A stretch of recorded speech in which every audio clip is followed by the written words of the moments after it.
ഞാൻ ചെറുപ്പത്തിൽ ഒരുപാട് ഈ പ്രോസസ്ഡ് ഫുഡ്സ് ഞാൻ കഴിച്ചുകൊണ്ടിരിക്കുന്ന വ്യക്തിയായിരുന്നു. ഒരുപാടെന്ന് വെച്ച് കഴിഞ്ഞാൽ ഹെവി ആയിട്ട്. ഇപ്പം നമ്മളിപ്പോൾ സാധാരണ ഒരു പാക്കറ്റ് ചിപ്സ് എടുത്തു കഴിഞ്ഞാൽ അത് തീർക്കുക, അല്ലെങ്കിൽ ഒരു പാക്കറ്റ് ബ്രെഡ് എടുത്തു കഴിഞ്ഞാൽ അത് തീർക്കുക എന്നുള്ളൊരു ആചാരം തന്നെയായിരുന്നു ഈ കഴിക്കുന്നതിൽ, പ്രോസസ്ഡ് ഫുഡ്സിൽ. ഇത് ഓവറായിട്ട് കഴിച്ചിട്ട് എനിക്ക് ഹെൽത്ത് ഇഷ്യൂസ് വന്നപ്പോഴാണ് ഞാൻ ആലോചിച്ചത് എന്താണിത്, എങ്ങനെയാണിത്.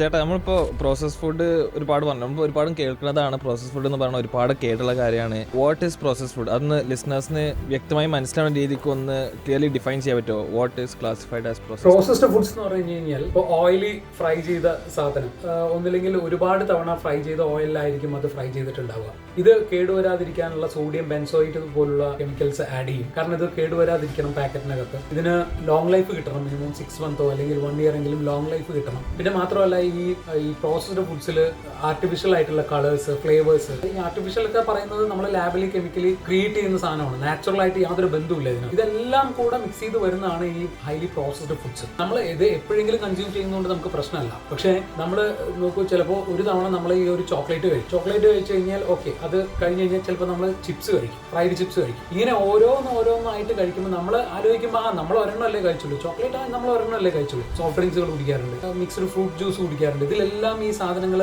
എല്ലാം വരും. ഇതിലെല്ലാത്തിലുള്ളത് പലതരത്തിലുള്ള ആർട്ടിഫിഷ്യൽ ഫ്ലേവേഴ്സും കളേഴ്സും ആയിരിക്കും. അപ്പോൾ ഇതെല്ലാം കൺസ്യൂം ചെയ്യുന്നത് ഒരേ ആൾ തന്നെയാണ്, ഒരേ വയറ്റിലോട്ടാണ് ഈ സാധനം പോകുന്നത്.